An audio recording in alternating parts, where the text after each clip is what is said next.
My name is Kevin Hines, and in the year 2000, I nearly died by jumping off the Golden Gate Bridge. I was depressed, I was terribly suicidal, and I thought I was a burden to my family. This was the furthest thing from the truth. I am beautiful, and so are you. Life is the greatest gift we've ever been given or will ever be given. So live it with me, and be here tomorrow and every single day after that. Welcome to the Mental Health Marvels Podcast.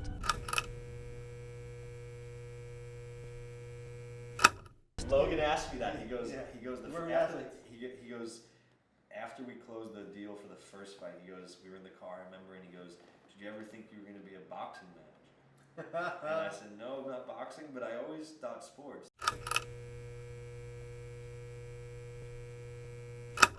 What is crackin', Hope Nation? It is your friendly neighborhood Kevin Hines, and this is another episode of Mental Health Marvels Podcast. I'm here today with my good friend Jeffrey Levin. What's crackin', buddy? Pleasure. Good to see you, Jeffrey Oscar Levin. And this is my good man and co-host, Mr. Jeff Evans. Not to be confused with Jeff Levin. They're sitting right next to each other, but don't get it twisted. Jeff Evans is a brand developer and strategic networking expert for whoyouknowinc.com. Check him out there. Today we are going to be chopping it up with the great Jeff Levin. Jeff, you have had a pretty phenomenal life experience and career. Can you? You're an entrepreneur at 17. You started your first business in college, a laundromat business, which you sold after that to move into the entertainment world. And you were moving into the new frontier of digital media. Tell us about that for a minute. Yeah, I was lucky enough to recognize that, coming into the entertainment world, I wasn't going to be representing Brad Pitt or Leonardo DiCaprio, at 21 years old. So it was a long climb to the top, right? And I'm just very entrepreneurial and motivated, and just recognized that the digital entertainment sector was just birthing. So in the beginning of it, if you can get in early and be lucky enough like I was, years ahead of everybody else that's now catching up into it. You had a BS in political science. Yes. From University of Arizona. Yep. And you moved into media. You worked for Awesomeness TV. You were the head of their talent management at Awesomeness TV. Yep. What was that like? And the network, amazing. Brian Robbins, who's the now president of Nickelodeon, started it. He was a prolific kids, young, adult producer and director. Created all that, created Amanda Bynes, Keenan and Kel, huge, franchises in Nickelodeon and then on to Disney. And when I was at ICM, I was pitching somebody to Google Preferred, who came out and said they were giving out $100 million to attract people off of television into YouTube to bring those advertising dollars over. And I befriended Joel Osteen's head of media and pitched him with ICM into Google. And I was with Brian on Thanksgiving, and he showed me the deck for Awesomeness TV, and I was like, that's amazing. I'm pitching Joel. And after Joel didn't get picked up by Google and Brian did, I reached out to him and said, hey, I want to come into this world. I see where this is gonna go. And at first, nobody knew what YouTube was or what it was. Really Brian was using it as a stepping stone to try different types of content and then possibly upstream it to Disney or Nickelodeon. And then it became this whole network. It became, a massive media company that then sold to DreamWorks in about 2.5 years. Wow. Yeah. Sold to DreamWorks, and you met the man, the myth, and the legend, LP Logan Paul. After that, yeah. After I left Awesomeness, yeah. After you left Awesomeness, you meet Logan Paul. Yeah. What was that first initial meeting like? We were really communicating over the phone in the beginning. Oh, okay. Because he was in Ohio and I was in LA, and we were just communicating over the phone and started to build a relationship, started doing some work together, just holding for the plane. And the first time we actually met was the night before Logan went on the Today Show, after his YouTube compilation went viral. Literally the week of Thanksgiving, if not the week before Thanksgiving. and we met the night before, and then he went on to, you know, the Today Show because his video went viral, and it's been, you know, 5 amazing years since then. Wow. What was your first impression of Logan? First impression, impressive. I think going back to watch his original content on Vine, you could tell that he was storytelling in 6 seconds. He wasn't just putting a phone up in his face. He wasn't just like a good-looking guy. You could tell that he was storytelling. There was a story, there was a beginning, a middle, and an end to it, and everybody only saw the 6-second payoff, but no one saw what was in the beginning of prepping for that, how to think about that, how to execute that, and then at the end, what happens when, you know, he falls in the lake and he's freezing cold, but we only could see 6 seconds. Like, what happens after that? So I knew there was more room for storytelling and content creation. And coming off of Awesomeness TV, I had the experience that many didn't have in 2012 or 14 to recognize what was going on and what was bubbling in that space. We're now creating content for the internet and YouTube, right? Yeah. Or wherever All across the internet. digitally this Yeah. will be. So Yeah. like that was happening in my brain in 2012. We're now in Wow. 2019. Wow. A visionary. A visionary. No, seriously. I the mean, two of A little bit of luck too. The No, little luck, but little we luck, all course. need luck in life. For I mean, sure. But, you know, honestly, I mean, that was very visionary of you know, to have that. Your I sights. didn't want to wait in line. Mhm. I'm never a person that is a rule follower or likes to wait in lines. I'm always trying to figure out, okay, like not to be mean or to be rude to the other people in line. It's just if I can figure out. How do I get to the front? I just want to be in the front right now.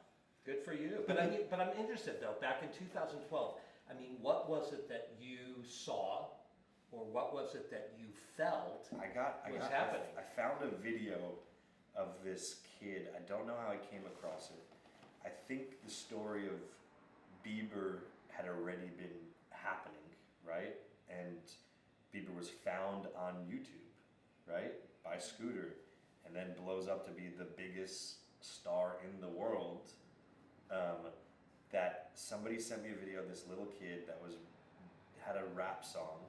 He was probably like 7 years old, 8 years old, and had some virality on it on YouTube, maybe a few million views, and somehow we got connected to the dad and started working with him.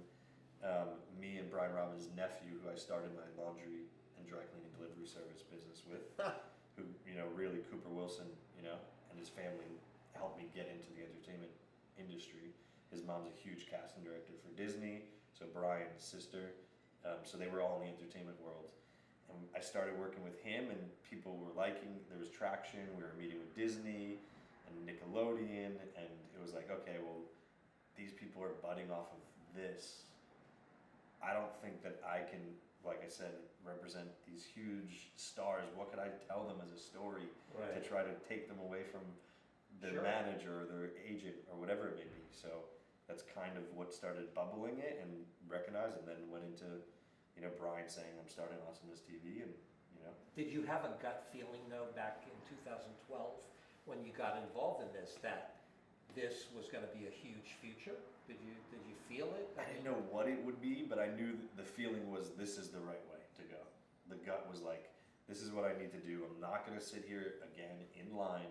It takes a long time to go from assistant to junior agent to you know, to do that. To mailroom to start, really. Most of these. I luckily didn't. I didn't Yeah. start in the mailroom because I did work at a small agency Yeah. in New York.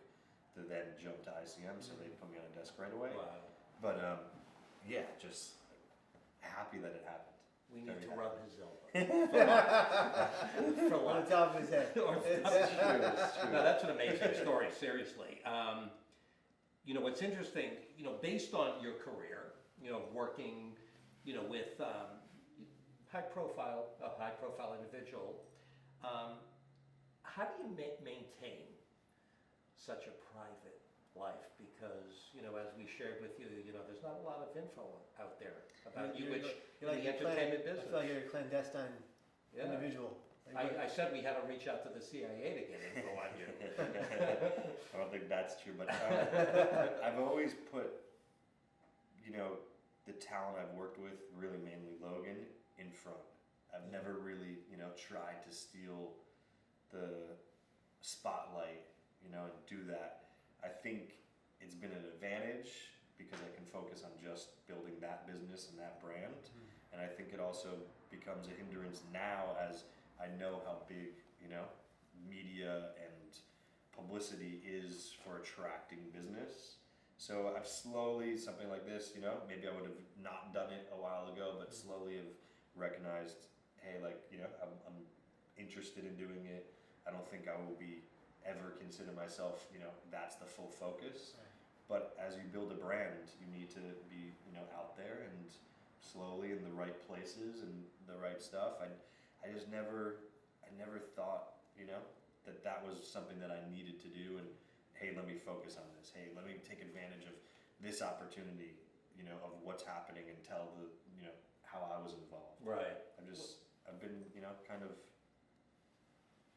letting others, take front and center. I had a question for you. What do you like most about the work you do every day? What is your favorite part about getting up in the morning? No day is ever the same. It's not, there's a routine of getting up and doing certain things, but there's so much changing. We've been pioneering, we've been buccaneering this, Logan has this whole digital content creation influencer world. And it's just fun to create stuff. I love creating. I love being a part of the creation process. So it's not just, that's why leaving the talent agency business felt a little more cyclical and filling in the blanks of traditional movie stuff. Yeah. Until content creation on the internet came about and there was no map. It was blazing the path. You were forging forward with your four-wheeled wagons, and you were making the path yourselves. Yep. On that note, you and Logan and your team have had a great deal of wonderful success in this arena, and you see clearly when watching his videos, your videos, when you watch you guys creating that content, you are uber connected to the entire industry of the entertainment world, whether it's the mainstream industry that's not on YouTube or the YouTube content creators. And in those connections, you're able to curate content that's very collaborative. That part fascinates me, is your collaborations and the efforts of you guys working with other content creators to bolster up media. How did that come about over time when you guys all you're able to garner so much attention from different platforms? I mean, if you look on YouTube right now, the amount of people making videos about Logan Paul, about people that you are in the circle with, it's fascinating to see that, but also to see Logan and your team creating with other content creators. What has that experience been like? I think community is the most important thing, as we know, right? Yeah, for sure. To be able to speak to others, to be able to be there for others and help others is how the world works, right? Communities are strong, whether they're countries, whether they're armies, whether they're small little groups, whatever it may be, right? So inherent to human life and culture, communities build and they start to build each other, and they need to work with each other in order for things to work. You can't be a one-man show. No. It doesn't work. No. So in the traditional entertainment business, there's communities too. There's the community of film directors and cinematographers and writers and producers, and that whether we see them collaborating or not, they are collaborating. Yeah. They're there doing it. So it's just another form of that in the digital space, and I think they did it really well, and it worked. Yeah. If there wasn't a community and it was just one person or a couple people trying to do this digital content creation or Vine, maybe that would never have been successful. But because there was a community built, because people want to help each other and build upon each other and be collaborative, this unbelievable digital content influencer space has become one of the top, and if not the top. Absolutely. Moving forward. Jeff, you're a fascinating guy, I have to say, and we've met a couple of times. I haven't had the opportunity to really chat much with you. We should do that. Absolutely, but I would love to hear a little bit more about your life growing up. Came from humble beginnings, New Jersey, small town. What part? Freehold. Okay. Yeah, I lived in Edgewater for many years. I know it. It's a little north, but Central Jersey. Family, dad's family is he's from Boston, and then originally, That's where I'm from. and then he's from Newton. Okay. And then originally Russian descent, and then my mom's family from Czechoslovakia and Hungary, and then came over and in like New Jersey, Perth Amboy area after World War II. They were in the Holocaust survivors, both great grandparents in Auschwitz, and then my grandma and grandpa in ghettos in Europe. So come over here with nothing, survive that. I always go back to that as my grounding point. If that's something that my ancestors and my grandparents, who I speak to and talk to on a daily basis, can survive, like I'm good. Exactly. Life is great. That's your anchor. That's my anchor every single time, and it's amazing. It's been able to like really anchor me. They came with nothing, started a slipcover business, turned into a Lower East Side?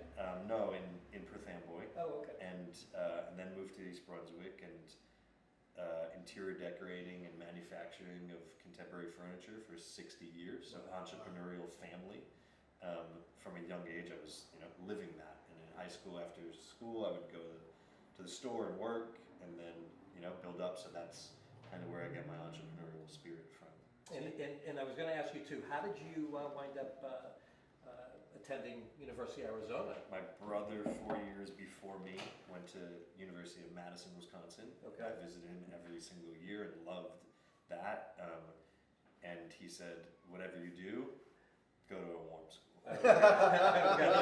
Madison, Wisconsin, Yeah. Tucson, Arizona, big difference in climate. And New Jersey, same. Right. I mean, Madison obviously much colder, but New Jersey had the same, Right. freezing cold winter. And he was just like, whatever you do, just go to a warm school. Before he was allowed to go to Madison, he wanted to go to USC or somewhere, and my dad was like, no, you can't go that far. Right. And then once he went to Madison, it was already a plane ride. So made it. what's the difference? A couple more hours. I was allowed to go, yeah. So that kind of got me used to the West Coast vibe. Did you have though, as you got ready for college, a passion in terms of what you saw you wanted to do? So always was cliche, but Jerry Maguire. I love sports. I still play sports every week to this day. Something about that business side and working with athletes felt like that was what I was going to do. Right. But I also was very interested in law, so that's why I did political science in school, and was just interested in knowing the rules, knowing how the legal system works, and which ways I can push the boundaries of the line, right? And figuring out how Get I to the get front of that line. Front of that line. And then I started my business, and it was super successful. That after getting a lot of recommendations and conversations with people and entrepreneurs and people in business, they were like, you're a business person, like there's plenty of lawyers that you can work with and figure out, they know the laws, but you're destined for business, so you should keep on that track. But I did work with some athletes in college, in the basketball team and in the football team, just helping them kind of how you're building brand and what's the next steps. Right. Those never progressed to the places where I thought they were going to go, from injury or from just life stuff that happened, but it always kind of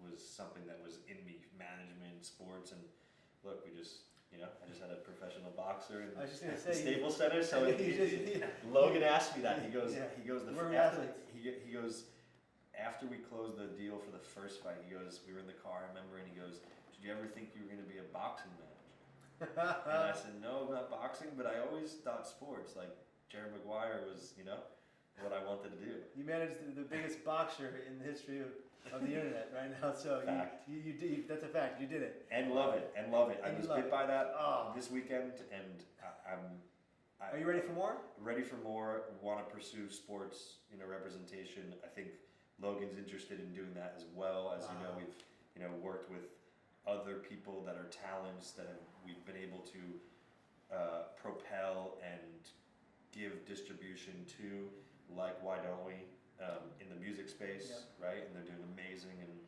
still growing. Only 3 years to where they are right now is unbelievable, and I think we can do that in sports as well. Wow. Okay. Besides all of that, what is your next move going forward?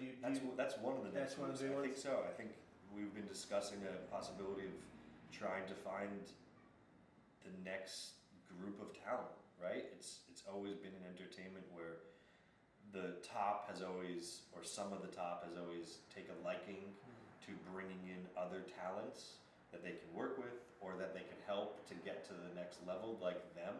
So I think it's, similar to Why Don't We? It's looking for the next budding talent and seeing how we can help them with our experience, with our exposure, with our relationships, with our guidance of, hey, we did this, or this is how we did this, or this is how to kind of jump from A to, F, rather than doing the steps a little bit. So that's kind of where we're at. I've been head down with Logan for the past 5, going on I think 6 years now, really to make sure that I've solidified a story, before I go out to the world and promote that, have experiences, have wins and failures to grow off of and be able to say, I'm not just winning and losing. When you bring that up, because my question to you too is with all the great things you've accomplished, and you just mentioned you've had some challenges as You well. have to. That's human nature. You have to. Nobody always wins. No, absolutely. We might want to always win, but it's not reality. What have you, or how has the challenges you've faced in your career made you more resilient? Challenges I've faced in my career made me more resilient. Recognizing that things don't always stay on track, right? And that there is derailments, and you have to just roll with those and figure out what is the way to fix it. So I would always kind of say sometimes that it's problem solving. If you can problem solve, you can get out of any situation, whether it's the good situation, how do we solve this to make it good, or how do we figure out how to get this back on track?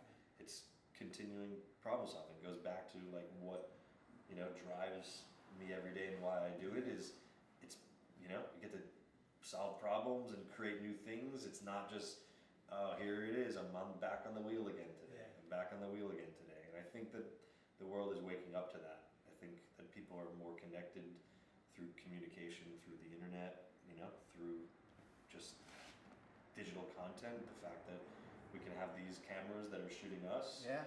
10 years ago, these cameras are not made, or they're not obtainable money-wise, or there's nowhere to put the content that did make the stuff on them. So it's just a new frontier, a new world where communication is happening, and I think that it's exciting. Your work ethic is clear. It's evident how passionate you are about the efforts you guys put your finances behind, your work behind, your workhorse. So Jeff, this is Movember, as some call it. This is Men's Health Month. More men die by suicide than any other group in the entire world. Wow. And it is More men die by suicide. 75%. More men than more men than women. Pardon me. 75% men. 75%. Men make up the suicides in America. I guess that makes sense. Yeah, and it's terrifying. But you guys have done efforts in mental health and suicide prevention. You helped our foundation in a big way, massive way. And you when you read the comments of some of the videos you guys put out, there's a clear line of Logan's hilarity and that having a massive effect on young minds in a way that people write into him all the time, saying that this got me through the day, this video saved my life. We were at the fight. Thank you for those amazing seats, by the way. We were 1 and 2 right there behind the floor, and it was beautiful. We sit down, and there's a young lady next to us who runs Logan's fan page, Team Maverick USA. I'll give her a shout out. I met her this weekend. You met her this weekend. Yeah. Aubrey's her name. And I sit down, and I turn, and she turns to me, and she goes, "Oh my God, you and Logan saved my life." Wow, that's amazing. It was out of, that's all we do is sit down, and she said, "The Be Here Tomorrow video changed everything for me, and I'm going to be here tomorrow and every day after that." So, you know, you clearly have the ability to make content that will have an impact on the rest of someone's destiny. How does that make you feel like right now thinking It's about amazing. It makes it amazing. It's more fulfilling than anything else. Of all the successes, of all the monetary wins, that's the best. It's the That's best. And it came from a mistake that turned into a massive success. massive success? Whether people want to see it or not, whether they judge him or not, that happened for a reason. Mm-hmm. I was going to say, I'm Right? a firm believer. Of Things course, happen for a going reason. backwards, we could say, oh man, you know, there's a huge trajectory and there was, you know, this massive business and monetary and, you know, vanity success of, you know, visual and aesthetically, you know, oh man, we wish that didn't happen. But hearing that is just unbelievable to know that that actually helped and could continue to help. And, you know, I want to, I know that Logan wants to. I know that, you know, we get busy in our business, right, and building the content machine, and we got to just make sure that that's kind of something that's important and hopefully a guiding light for both of us, continuing to go forward and, you know, for as long as possible. It's just being reminded of those things. It's being heard. You know, the more that we can hear that, the more that you go, oh man, that feels amazing. Helping you, right? Logan helping you and meeting you, you are the number one advocate. That's the most important. You are the best for the world of mental health, period, end of story. There's no one better than you for that. So I will do anything to help continue and help you. Oh, And I think Logan will as well. I know that because we can't do it every day. You do it every single day. Yeah. You've dedicated your life to it, and I think, you know, the most important is just getting you as much exposure as possible to the world, because the more people meet you, the more people see what you're doing and hear those stories.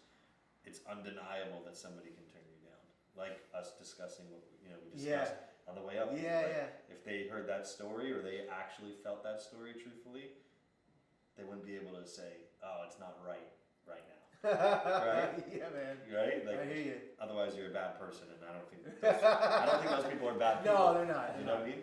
So They're also focused on what they're doing. correct, but you got to experience it. You got to Yeah, really yeah. experience it. So appreciative to meet you, and appreciative of what you do Thank you, brother. every single day. It's unbelievable. Thank you, brother. I think Going back to the no. Yeah. On that note, for all the people out there, especially the young folks in mental pain, what would you say as a young adult male who is working tirelessly for his efforts? What would you say to the kids out there who are going through mental pain? What would your words of wisdom be? I'm not an expert in the field, Yeah. right? I've learned some from you, or, you know, as much as I could over the time. The number one thing that I think you've said to me is just having somebody to support and talk to.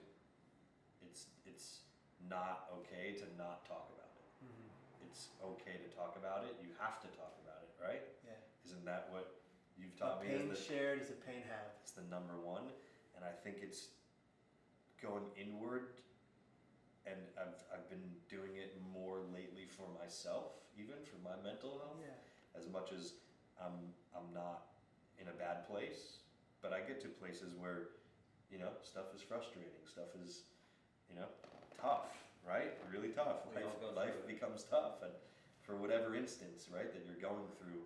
And I think it's taking that time to really focus on yourself. I was at a dinner the other night, and they asked, what are you most grateful for? And I think it's the time with myself. Yeah. You know, as much as I enjoy spending time with people and others, and you know, and spending dinners and you know, just conversations like these, you can't forget to go inward, slow everything down, focus on yourself, both mentally, physically, and emotionally. And spiritually, self-care Spiritually is as the well, best yeah. care. Of course. Yeah. So I think that's the most important. I think for anybody that's out there is to talk about it. Yeah. That's not okay to not talk about it to somebody. There's somebody that will talk about it with you, whether it's a stranger or a close person. If you feel comfortable with the close person, do it. And if not, tell the stranger who doesn't even know you that it may take you a couple to get to somebody, but somebody will listen to you. Or also, you know, if we see somebody in pain, That's not so be true. afraid To So reach true. out, To reach in, out. yeah. Reach that out, person. reach in, and I think not enough people do that and recognize there's always so much anger and anxiety out in the world, and people are honking, and people are upset, and people are, you know, get mad, and you just got to remember, like, you don't know what they're going through. Kindness Kindness is key. helps, and it also, number one, positive reinforcement leads to success. All right, you guys, positive reinforcement leads to success. We just sat down with the great Jeff Levin, with our co-host Jeff Evans. This is the Mental Health Marvels podcast. Like, subscribe, hit that notification bell, give us a good thumbs up, and share with at least 10 to maybe 30,000 friends. All right, and whatever you do, if you're going through pain, fight that pain to be here tomorrow and every single day after that. You are worthy.